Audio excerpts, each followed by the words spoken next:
Salam alaikum, Azul, bonsoir. La propagande, un concept redoutable, un faisceau de méthodes et de techniques destinées à conditionner les foules, comme ils disent, pour leur faire admettre comme indiscutables, incontournables, les seuls vrais, des idées, des doctrines, des visions sociétales, des perceptions politiques, des mystifications de l'histoire. Et très souvent, les manipuler, ces foules, comme ils disent, en vue d'objectifs inavouables. Et que sans propagande, sans conditionnement des populations, aurait soulevé une forte opposition. En termes simples, la propagande sert à tromper la société, à la modeler en troupeau, à la transformer en masse grise, servile, obéissante, prête à croire tout ce qu'on lui fait ingurgiter, comme de lui faire admettre comme État vertueux, un régime prédateur, comme homme providentiel, une canaille sans scrupules et autres objectifs du genre qui se déclinent à l'infini. Les techniques et les méthodes pour obtenir un tel résultat sont tout aussi illimitées. Elles sont bien souvent combinées les unes aux autres, comme autant de cocktails psychologiques pour obtenir tel ou tel effet, ou un effet et son contraire. Mais elles doivent toutes être indécelables pour une plus grande efficacité. Elles procèdent toutes de la communication, comme on dit aujourd'hui, donc des médias et de tous les vecteurs susceptibles de pouvoir inséminer à la multitude des messages destinés à la conditionner. La propagande est tellement ciblée, tellement précise, méticuleuse, étudiée avec une extrême minutie pour obtenir les meilleurs effets qu'elle en est arrivée à être perçue par certains comme une science exacte. Les spécialistes qui la pratiquent, des communicants, comme on dit aujourd'hui, sont formés dans les universités, dans des spécialités très diverses, à un point où la propagande est passée du vocable un peu rébarbatif qui est le sien, à l'appellation particulièrement cynique de fabrique du consentement. Fabrique du consentement. La propagande a toujours existé, d'une façon ou d'une autre, de la plus primaire à celle qui ne se refuse aucun moyen. La religion, les ancrages culturels, les traditions, les clivages sociétaux et tout ce qui peut servir à hypnotiser les peuples, à les transformer en zombies qui vont où on leur suggère d'aller et d'adopter les attitudes qui leur sont inculquées. Le mot « propagandia » avait été inventé par le pape Grégoire XV en 1662, lors de la création d'une institution dont la mission consistait désormais à propager la foi aux quatre coins du monde. Mais l'usage de la religion pour soumettre et contrôler les populations était bien antérieur à l'invention du mot. La propagande allait ainsi devenir un outil particulièrement utile entre les mains des dominants qui allaient progressivement le développer et l'affiner jusqu'à en faire ce qu'il est aujourd'hui. Un puissant moyen de transformer les sociétés des hommes en masses informes qui prennent les couleurs qui leur sont données et qui avancent en troupeau. Beaucoup de gens pensent que celui qui avait inventé et mis en action les techniques modernes de la propagande était Joseph Goebbels, l'un des plus proches collaborateurs d'Adolf Hitler. En fait, celui qui allait donner à la propagande, à la fabrique du consentement, sa forme d'aujourd'hui, était plutôt Édouard Bernays, un publiciste de très haut vol qui allait ouvrir la voie à une forme très massive de conditionnement des sociétés et donc des peuples. Jugez-en, c'est lui qui a été à l'origine de cette affiche que nous allons voir maintenant. I want you for US Army. Je vous veux pour l'armée américaine.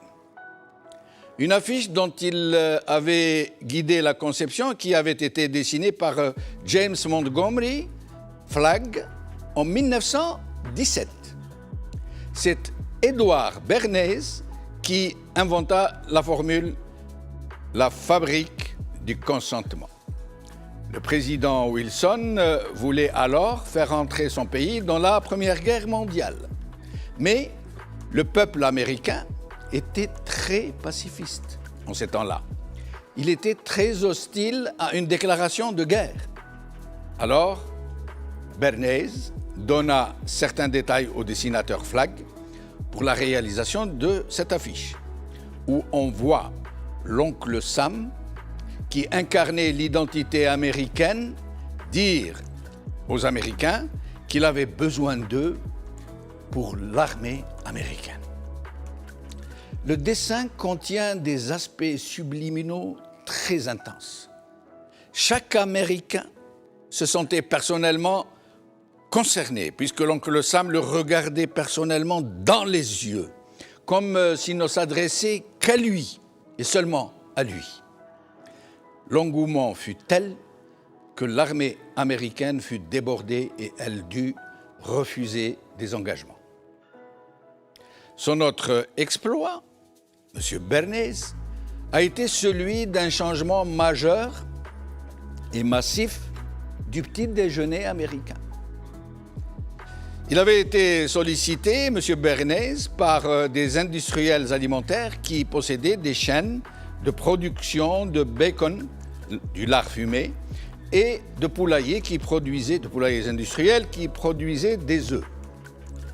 Il conçut des spots publicitaires ravageurs qui changèrent en profondeur et en quelques semaines seulement les habitudes américaines de tous les Américains.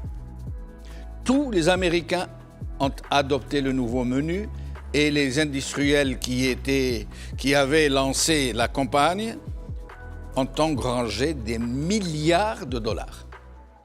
Sauf que c'est à partir de ce moment que le taux de mortalité explosa, puisque les Américains devinrent les populations les plus obèses de la planète.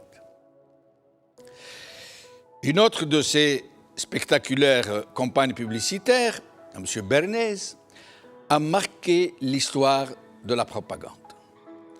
La société de tabac Chesterfield cherchait à augmenter son chiffre d'affaires. Bernays étudia le marché et il constata, malheureusement pour lui, qu'il n'était presque pas possible d'augmenter de façon majeure la consommation de tabac. Le tabac était alors à la mode et tous ceux qui pouvaient être convaincus de se mettre au tabac fumaient déjà. C'est alors qu'il remarqua que seules les femmes ne fumaient pas dans la société américaine. Quasiment la moitié des Américains et donc la moitié des consommateurs potentiels. En ces temps-là, c'était très mal vu qu'une femme fume. Elle était perçue comme une femme de mauvaise vie. Il développa alors toute une subtile propagande associant les femmes qui fument à une image de liberté et d'émancipation.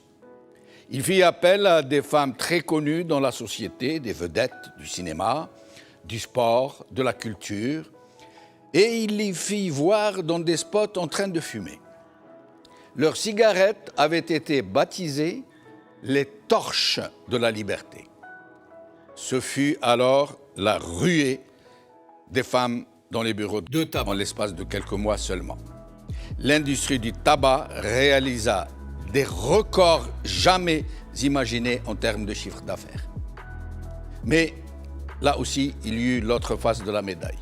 Les cas de cancer et autres maladies explosèrent. L'humanité venait d'entrer dans une soumission absolue au système de fabrication du consentement, comme l'avait baptisé Bernays. On lui faisait faire à l'humanité et on la faisait consommer ce qu'on voulait désormais. Et les mêmes méthodes publicitaires étaient utilisées en politique pour asservir les peuples et les canaliser.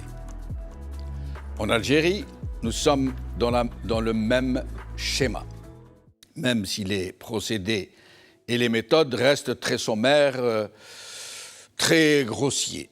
Mais les objectifs sont les mêmes.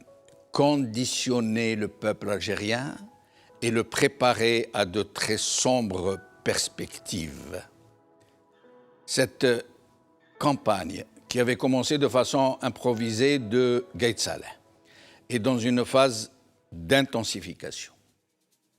L'état de santé de Tebboune, qui semble être au plus mal et qui pourrait ouvrir des perspectives de présidentielle anticipée, va nécessiter un plus grand recours à une propagande principalement fondée sur les peurs qui seront ravivées, attisées, et sur les divisions qui seront exacerbées.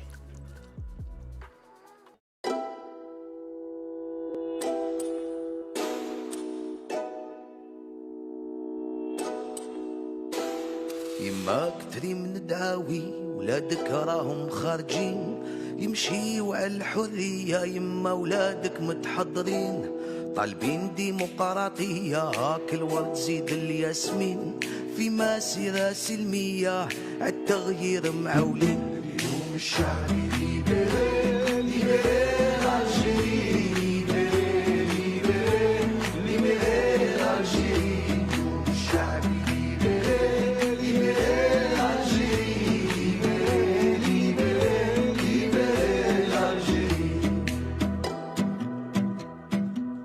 الشعب يلعب عشرة والسيستم ما فهموش كوتسيزو يجيبها برا ويماركي ما تحقروش 10 سنين تدمر 10 والو مازال ما شبعتوش وبربي هاد المرة والو